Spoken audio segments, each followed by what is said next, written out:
Hello friends, ఇవాళ నేను అమ్మ గురించి స్టోరీ చెప్తాను. ఈ లోకంలో నువ్వెంత ద్వేషించినా కూడా నిన్ను ప్రేమించే వాళ్ళు ఉన్నారంటే అది కేవలం అమ్మ మాత్రమే. ఒక బిడ్డ పుట్టినప్పుడు అమ్మ తన ముక్కు చెవులు బాగున్నాయా, ఏ కలర్ అని చూడదు కానీ ఆనందంతో ఒక్కసారి గుండెకు హత్తుకుంటుంది. ప్రసవ వేదన స్త్రీకి పునర్జన్మ అంటారు. ఆమె పడిన ప్రసవ వేదనని, నొప్పులన్నీ కూడా మర్చిపోతుంది. అది తల్లి ప్రేమ. మనం ఎంత కోపగించుకున్నా నవ్వుతూ అడుగుతుంది, తిన్నావా తినలేదా అని చూస్తుంది. అది అమ్మ ప్రేమ. అలసిపోయిన ఆరోగ్యం బాగోకపోయినా కుటుంబం కోసం కష్టపడుతూ ఉంటుంది. అది అమ్మ ప్రేమ. సహనము, ఓర్పు స్త్రీలకు చాలా ఎక్కువ. మరి ముఖ్యంగా తల్లులైన వారిని పిల్లలు ఎంత విసిగిస్తున్నను ఓర్చుకొని భరిస్తారు. దానికి కారణం అమ్మ ప్రేమ. ఏదో ఒక రోజుని తల్లుల దినోత్సవం అని నిర్ణయించి ఆ రోజున మాత్రం ఆమెను ప్రేమించి చక్కగా చూసుకోవడం కాదు.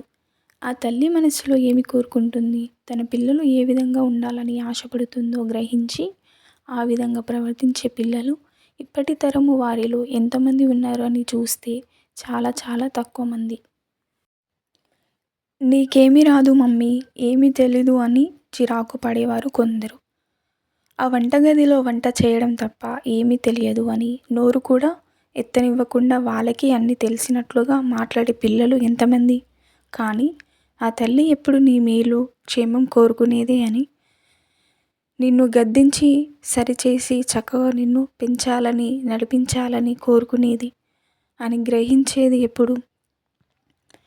నేను నా పిల్లలను నీకులా పెంచను, చాలా మోడర్న్గా పెంచుతాను అని మాట్లాడుతున్న పిల్లలు తల్లి ప్రేమను ఆందోళనను అర్థం చేసుకోవట్లేదు అనేది వాస్తవమైన విషయం. కాకి పిల్ల కాకికి ముద్దు అనే సామెత మనం లోకంలో వింటాము. దానిలో ఎంతో అర్థం ఉంది. ఎందుకంటే పిల్లలు రూపంలో కానీ గుణంలో కానీ ఎలాంటి వారైనా తల్లి తన ప్రేమను మమకారమును వాటికి అనుగుణంగా మార్చుకోదు. తల్లి ప్రేమను పేగుబంధం అంటారు. అంటే రక్తమును పంచి కని పాలించి పెంచుతూ పెరిగి పెద్దవాళ్ళవుతూ ఉండగా అన్ని విధములుగా వారికి సహాయపడి ప్రయోజకులుగా చేయాలనే తపన తల్లిలో ఎంతో కనబడుతుంది. కొంతమంది తల్లిదండ్రులు బాధ్యత లేనివారైనా తల్లి ఏదో విధంగా కష్టపడి తన పిల్లలు అభివృద్ధి చూడాలని కోరుకుంటుంది. అమ్మ తన ప్రాణం ఉన్నంత వరకు బిడ్డలపైన మమకారం ప్రేమ కనపరుస్తూనే ఉంటుంది. అందుకే అమ్మను పోగొట్టుకుంటే చెల్లించిపోతారు. అమ్మల ప్రేమని అర్థం చేసుకొని వారితో ప్రేమగా ఉందాం friends. Please subscribe our channel. Thank you.